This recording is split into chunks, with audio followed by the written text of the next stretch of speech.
सिर पे मटकी संभाले, 2 और 3 मटकियां संभाले, हाथ भी नहीं लगाती मटकियों में।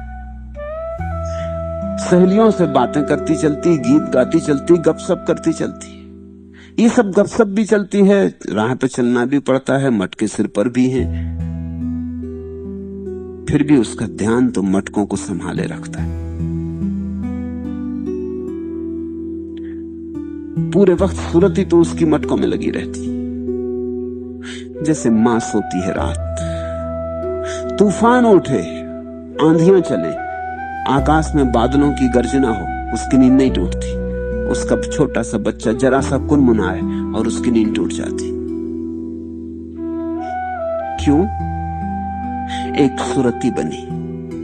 रात की नींद में भी उसे याद है कि छोटा बच्चा है, रात की नींद में भी उसे याद है कि छोटे बच्चे की जरूरतें, रात की नींद में भी प्रेम का धागा बंधा है।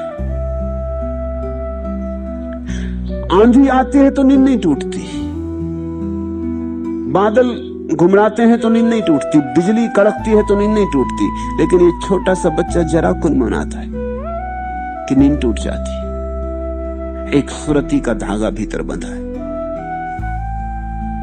जैसे पनिहारन अपनी मटकियों में ध्यान को रखती, करती और सब काम है लेकिन ध्यान मटकी में लगा रहता। जैसे मां अपने बच्चे में ध्यान को रखती, ऐसा भक्त संसार में रहता है लेकिन ध्यान परमात्मा में रखता है।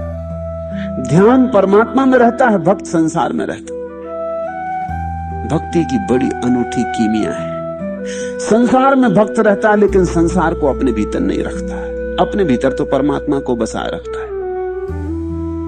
दुकान पे बैठ के दुकान भी चलाता है, ग्राहक आता तो ग्राहक में भी राम को ही देखता है।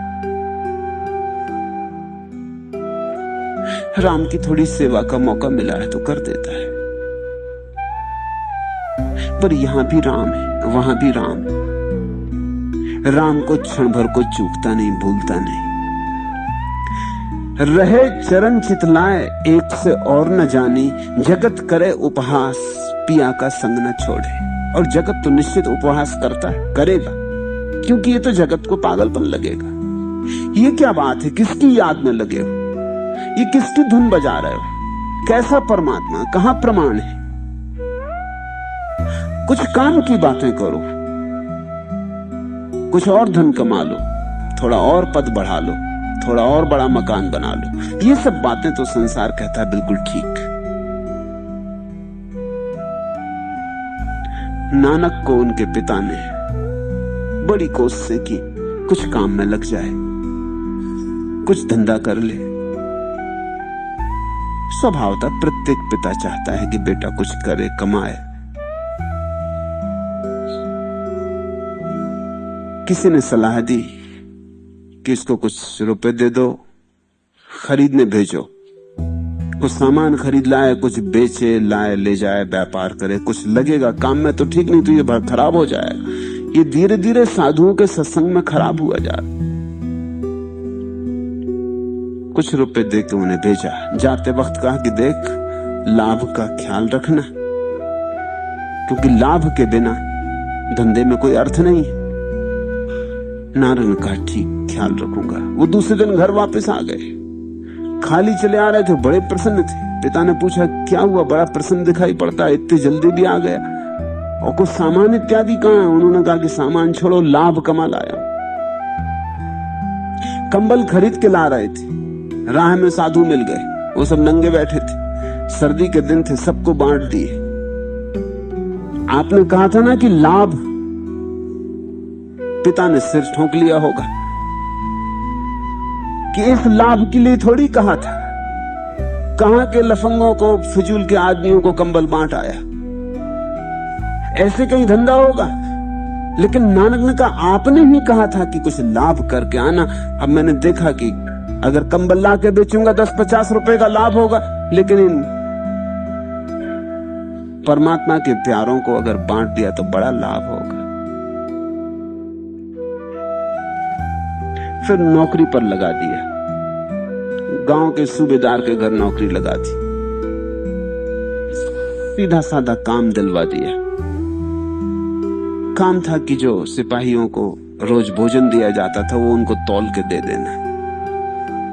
तो दिन भर तौलते रहते तराजू लेके। एक दिन तौलते तौलते समाधि लग गई। रस तो भीतर परमात्मा में लगा था। तौलते रहते थे, बैठे रहते थे दुकान पर, काम करवा रहे थे, पिता तो करते थे, लेकिन भीतर तो याद परमात्मा की चल रही थी। उसी याद के कारण ये बड़ी क्रांतिकारी घटना घट गई। एक दिन तौलते तौलते संख्या आई 7, 8, 9, 10, 11, 12 और 13। तो पंजाबी में 13 तो नहीं है 13। तो 13 शब्द उठते ही उसकी याद आ गई। वो याद तो भीतर चली रही थी।